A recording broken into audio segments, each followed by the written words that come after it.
Good morning and welcome to Ask the Expert. I'm Joe Taylor.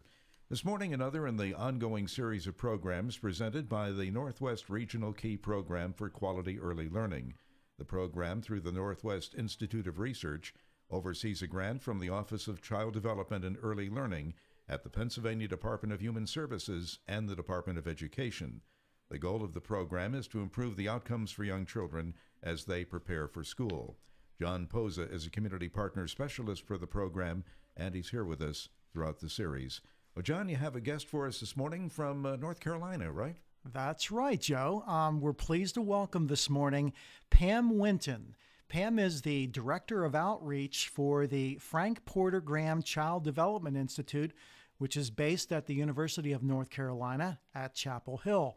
The Frank Porter Graham Institute is one of the nation's oldest and largest multidisciplinary centers devoted to the study of young children and their families. About 300 researchers, implementation and technical assistance specialists, staff, and students work on as many as 75 different projects. Their work crosses many disciplines, from anthropology and audiology to psychiatry and public health. So welcome, Pam, to the program. Thank you, John. It's great to be here. I'm excited about this. Yes, we're glad to have you. The first thing, of course, for our listeners is tell me a little bit about Frank Porter Graham Child Development Institute, basically what it's all about, and about Frank Porter Graham himself, who it's named after. Yeah. Well, you gave some great facts there, John, and I'll add to that just by saying it's our 50th anniversary, so we've been at this a long time. And we were named after a very esteemed North Carolina senator and former president of University of North Carolina at Chapel Hill, Frank Porter Graham, probably best known as an advocate and sort of civil rights leader even before that was a popular thing to be in the South.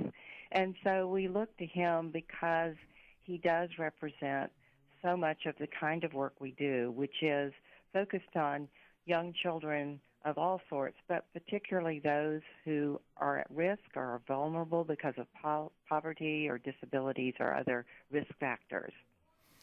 Okay, for those who are in the child care field, when they hear the Frank Porter Graham Institute, the first thing that they are recognized for are the environmental rating scales, and that is the assessment that is generally recognized across the country, the assessments that are done for child care providers that basically gives them the rating on how the environment of their care is.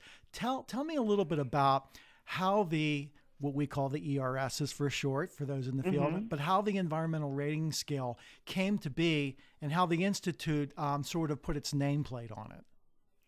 Okay, well, that is one of our signature projects, and in the early days, in the 70s, going back a long time ago, Dick Clifford, Thelma Harms had this idea that when we talk about the quality of child care, which was the term used then, it was really hard to build that quality without some kind of indicator that gave us an objective and reliable way to say, was the quality good or was the quality bad?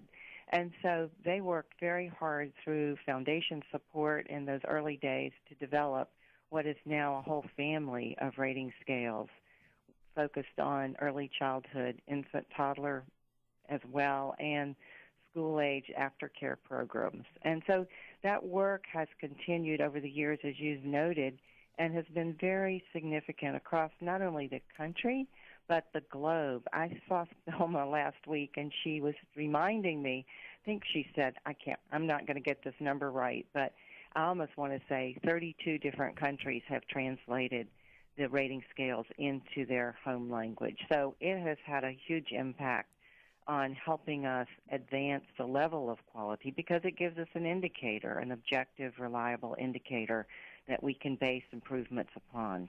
So it appears then that the ERS that you developed in North Carolina, am I right in saying it's become the standard in the United States and also globally? And globally, also, yes. Yeah. People are using it across the globe. A question. In various states in the United States and various countries, are there ever instances where it's modified or adjusted to meet the perceived particular needs of a state, or I guess in the case of the globe, a country? Well, part of, I think, the value of a tool like the Eckers is the fact that it is standardized. So if you're using it in Montana, it means the same thing as what using it in North Carolina, for instance, so that states would, if they were allowed to adjust it for their own state, it would no longer become a national standard. So Thelma and Debbie Cryer and Dick Clifford are very, I think, cautious and would not actually allow somebody to make their own Eckers and call it an Eckers. Does that answer your question about states making adjustments to it? Yeah, I asked that in the context of some states being so concerned about controlling education as opposed to the perceived federal government, controlling education in their states. Yeah. Yeah. And not all states use the Eckers, so they have that option to use other kinds of quality rating tools and measures. But most states have realized that they need something standardized at a national level to be able to talk about quality in the national context. There are other tools that have come along since the Eckers that states are starting to examine and use, like the CLASS is another one that is a newer tool that measures classroom environment and teacher-child interactions and overall climate of the classroom and instructional strategies that are used. Yeah, and if I may add, it is used in Pennsylvania, of course, and it's one of the things, and I'm sure this is done with other states that use it, is we have clarification statements, which we call Pennsylvania position statements on certain parts of the Eckers, that just to clarify for those who use it how that relates to the early learning standards that are adopted in our particular state. So just to give a better indication. But I wanted to ask you, Pam, you have done a study at the Frank Porter Graham Institute that you call it the Abecedarian study. Tell me a little bit about that. It's a long-term study and its impact that it's going to have on policy and practice. Sure. The Abecedarian study is probably even better known than the Eckers in terms of its association with Frank Porter Graham because it is our oldest and longest study. And it was a study which was started many, many years ago, in fact, over 35 years ago. And the question we were trying to answer was the following. If young children, especially those living in poverty, are provided a high-quality early education from birth, will it make a difference? And so we very carefully identified a sample of children in Chapel Hill who were at risk because of poverty and divided that sample carefully, randomly, into two groups. One group received the intervention called the Abecedarian intervention, and the other group did not. And then we studied them over their lifetime. They're now almost 40 years old. And the findings are really astounding when you think about the economic impact of early care and education, because through the age of 15, these children the children in the treatment group or the Abecedarian treatment group had higher IQ scores, higher achievement scores, and lower levels of grade retention and fewer placements in special ed classes. And that maintained throughout their school life. But even more importantly, we started looking at things like the likelihood that these individuals in the two different groups would have a skilled job or be teen parents or smoke marijuana or be depressed. And lo and behold, the treatment group who received the Abecedarian intervention were better off on all those counts. At age 35, which is our most recent follow-up, we got results that really even astounded us because we could see from our findings that those adults who received that early intervention so many years ago had better health outcomes. And I think I have to call out Francis Campbell, who had the tenacity and determination to continually try to get funding to follow this group of infants and through through their adulthood. And without Francis's advocacy for that follow-up research, we wouldn't know what we know today. So I guess for your listeners, one of the most important things I want to say is that we now can say with certainty that there are economic benefits for investing in early intervention. For every dollar spent on that program, taxpayers saved $2.50 as a result of those intervention children now getting higher incomes, having less need for government services, and reduced health care costs. Well, and that's very conservative based on your findings in terms of the how it saved taxpayers. We've done, I don't know how it relates to the extensive nature of your study, but in Pennsylvania, our investment, we realize a savings of $7 for every $1. So it is very significant. And, there's no question that intervening and providing this quality care at an early age makes a difference. And, one thing I just want to add to that, John, is when we, our tagline at FPG is, and that's our nickname, FPG, is advancing knowledge to enhance lives. And so this is sort of a signature project that really is all about how the research has really benefited so many children and families across the nation because of that research and because the economists, and sometimes the figure $7 to 1 is cited by economists, because there were about 3 or 4 studies across the nation that took place around that time, similar to the Abecedarian, and the economic benefits of those projects varied a bit depending upon the geographic location. Right. But I think those findings have really influenced the governors across our country who have started pre-K programs. For instance, in Pennsylvania, there's been a huge investment, as you've said, in pre-K for good reasons. And now the Obama administration has recently released money for pre-K expansion grants. So I think we can say that it is because of those long-term research projects like the Abecedarian project that we now can point to states like Pennsylvania who have really created very high-quality pre-K programs as a result. I want to thank you for sort of commending our state, because sometimes, when we tell people about it, they those that are more from a background not close to early childhood, they may not totally see the picture.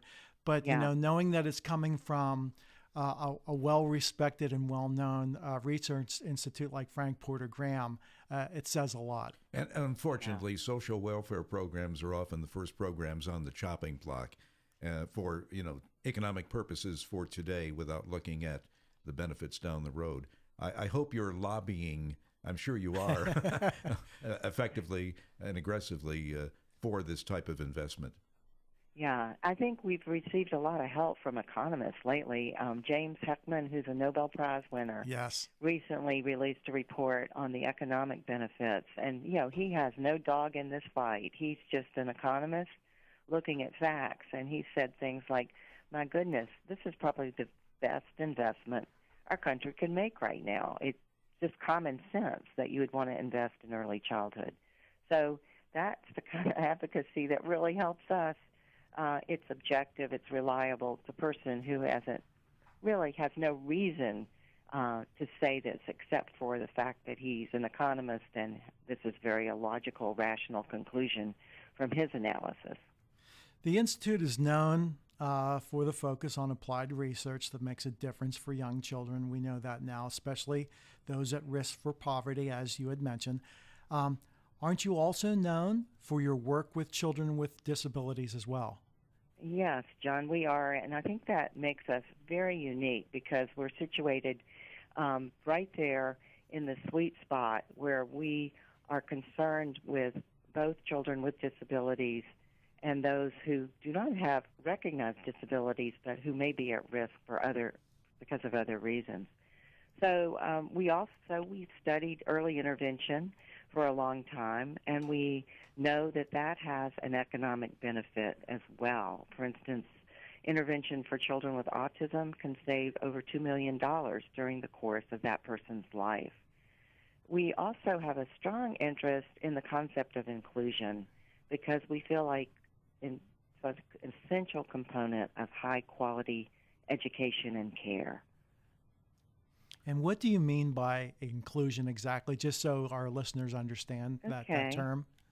Good question, John, because that's a concept that's sometimes misunderstood. But it's the basic principle that supports the rights of young children with disabilities to be cared and educated alongside their typically developing peers and to participate in a broad range of activities as full citizens of our society.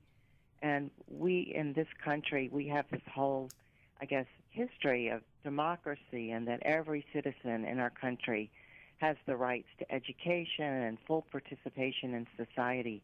But that's not true around the world. So we are, in a sense, because of our strong social justice agenda in America, we are leaders in this notion of inclusion. And that's important to note. May I ask a question that concerned parents might ask? And I'm sure you're anticipating this. What effect do you anticipate the inclusion of children with disabilities into these early childhood learning programs? What effect will that have on the children in the programs without disabilities? And I'm sure that's something that parents are concerned about. You're right, and we get that question often, and we are really proud to say that children without disabilities benefit and profit from inclusion as well as children with disabilities. In one study, parents reported that their children were more accepting of human differences, more aware of other children's needs, less discomfort around people with disabilities, and less prejudice.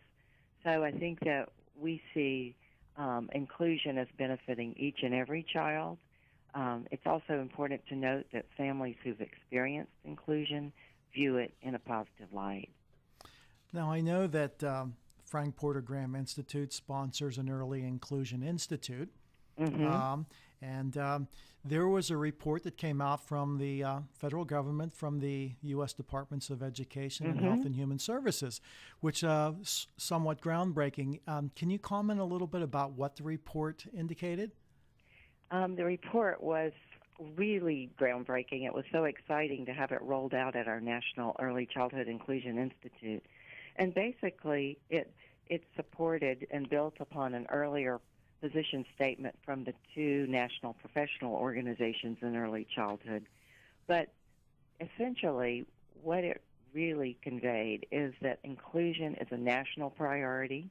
That's one thing. And I was so excited. I saw a headline somewhere, and it said, Obama supports inclusion. And I thought, wow, that says so much.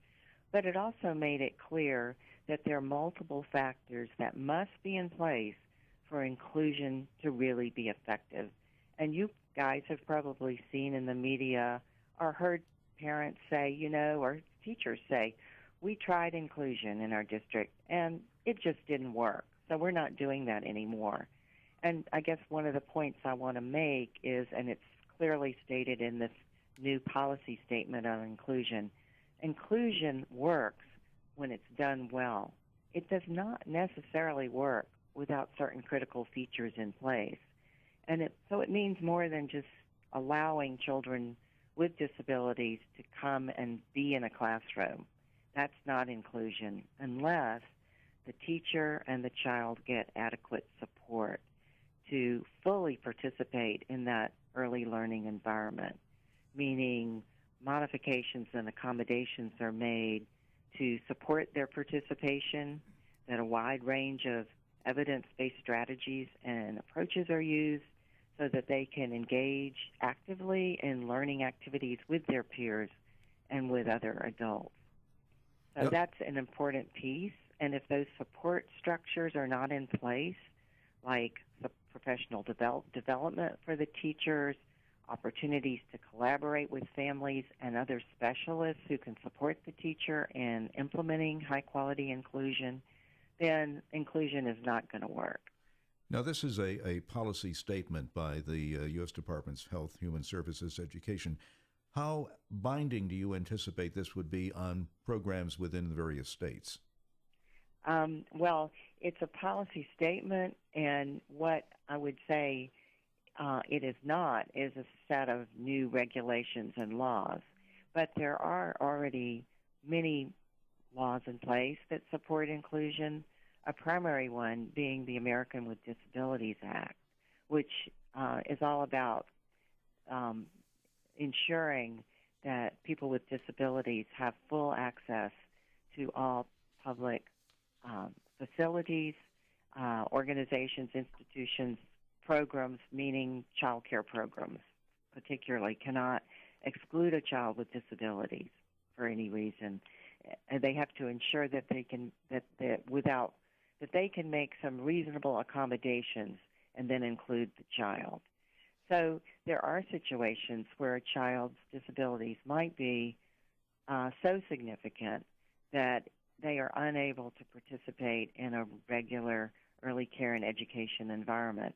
But the onus is on the program to demonstrate that that child's disabilities are so significant, and it needs to be a mutually agreed upon decision with the child's parents, with the school district or the system, the early intervention system, that they've tried everything they can to work this out, and it's not possible. And in those cases, a child may receive their services in a segregated setting. But the onus is really the expectation is that each and every child be included. We only have a couple of minutes left, and I just wanted to go back again to the early childhood environmental rating scale. Yeah. I know we're going into a revised. It's called the ECHRS 3, and and I guess it's going to be rolled out over the next couple of years. But one of the things that we noted in Pennsylvania as we reviewed it is the intentionality. There's an increased focus on intentionality on the part of teachers as they work with children. Isn't that correct? That is correct. And Dick is very excited because here at FPG, some of his colleagues here have received a research grant from the Institute of Education Science to do a validation and reliability study of the ECHRS 3. So that's exciting, and we'll know more about it when that study concludes. But it is exciting. I think I want to say something about the ECHRS, and that is the fact that for children with disabilities, the quality of their environment may be not fully captured in an instrument like the ECHRS. So one of the things that we have developed, it was developed actually in England at Oxford University. It was the dissertation of Elena Sukaku, but we are now did a research study here in the U.S. There have been two studies, one in England and then one that we did here in the U.S. to look at the reliability and validity of an inclusive classroom profile, which can supplement the ECHRS and examine whether the quality of the environment and the teacher-child interactions and engagement in an early care and education setting is of high quality for children with disabilities. So that's an exciting extension of some of the work of the ECHRS. Fantastic. Pam, I'll tell you the time is gone. But yes, it has. It's been a fabulous, informative interview, and I hope our listeners gained a lot from it. And we thank you so much for being on our program. Thank you, John. I appreciate the invitation. And that's our program for today. We'll be back in 2 weeks at this same time. In the meantime, you can go online to learn more at papromiseforchildren.com. For John Posa and the Northwest Regional Key Program for Quality Early Learning, I'm Joe Taylor. Thank you for listening, and have a great day.